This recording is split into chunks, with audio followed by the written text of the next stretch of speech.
என்னோடய பேர் ஏக்னஸு. நான் கோனட்டான்லேருந்து வந்திருக்கேன்.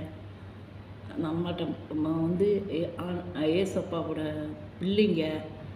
கோனட்டான்லேருந்து இங்கே வந்திருக்கிறேன். நான் அம்மாட்ட புனித அம்மாட்ட ப்ரே பண்ணேன். அந்த அம்மா ப்ரே பண்ணி என் கை குணமாயிடுச்சு. என் கை 2 கையும் இப்போ நல்லா தூக்க முடியுது.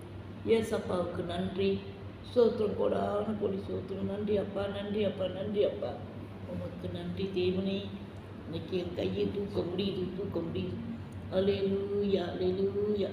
ஸ்தோத்திரம் ஆண்டவரே. உமக்கு ஸ்தோத்திரம் ஆண்டவரே. ஸ்தோத்திரம் அப்பா, ஸ்தோத்திரம். என் கை நல்லா குணமாயிடுச்சு. எவ்வளோ கஷ்டம், 1 வருஷமாக நான் இந்த கைக்காக கஷ்டப்பட்டேன். இன்னைக்கு இந்த அம்மாட்ட வந்து இந்த கையை நினச்சி ஆண்டவர் என்னை காப்பாற்றிட்டாரு. ஏசப்பாவுக்கிட்ட நான் நன்றி சொல்லணும், கோடான கோடி நன்றி சொல்லணும். யார் வெளிச்சமோ ஒளியும். நான் இன்றைக்கி அங்கே உட்காந்து நான் ப்ரே பண்ணிக்கிட்டு இருக்கும்போது ஒரு உருவம் என் கண்ணு முன்னுக்கு வந்து நின்றுது. வெளிச்சம் தூய்மையான வெள்ளை அவங்க வந்துட்டு நிற்கும்போது அவங்க பாட்டுக்கு சிரித்த முகத்தோடு வந்து நின்னார் ஏசப்பா. அவர்கிட்ட என்னோட முகத்தை அவர் பார்த்தாரு. எனக்கு கண்ணீர் மாலையாக ஒழுகிடுச்சு. நான் ரொம்ப அழுதுட்டேன் அவரை பார்த்த உடனே.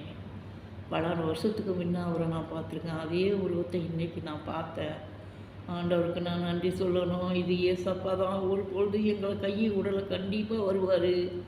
நம்மளை எல்லாம் காக்கக்கூடிய ஏசப்பா வருவார் அப்படின்ற ஒரு நம்பிக்கை தான் எனக்கு. சோஸ்திரம் அப்பா, சோஸ்திரம். உனக்கு கோடான கோடி சோஸ்திரம். என்ன மாதிரி எத்தனை பேருங்க கஷ்டப்படுவாங்க, எவ்வளோ மக்களுங்க கஷ்டப்படுவாங்க. அப்பா நீங்கள் இருக்கும்போது எங்களுக்கு ஒரு பொழுதும் கஷ்டம் வராதப்பா. நீங்கள் தான்ப்பா குணப்படுத்திக்கிடுவீங்க. வல்லமையான டாக்டராக இருந்தாலும் அப்பா நீங்கள் ஒருவர் தான்ப்பா வல்லமையான டாக்டர். எங்களை பாதுகாத்து கொண்டு போகிறதுக்கு நீங்கள் தாங்க குறியே இருக்கிறவர். நான் இன்றைக்கி உங்கள் உருவத்தை பார்த்தேன்ப்பா. ஆண்டவருக்கு சோஸ்திரம் அப்பா, நன்றி அப்பா. சோஸ்திரம், கோடான கோடி சோஸ்திரம் அப்பா.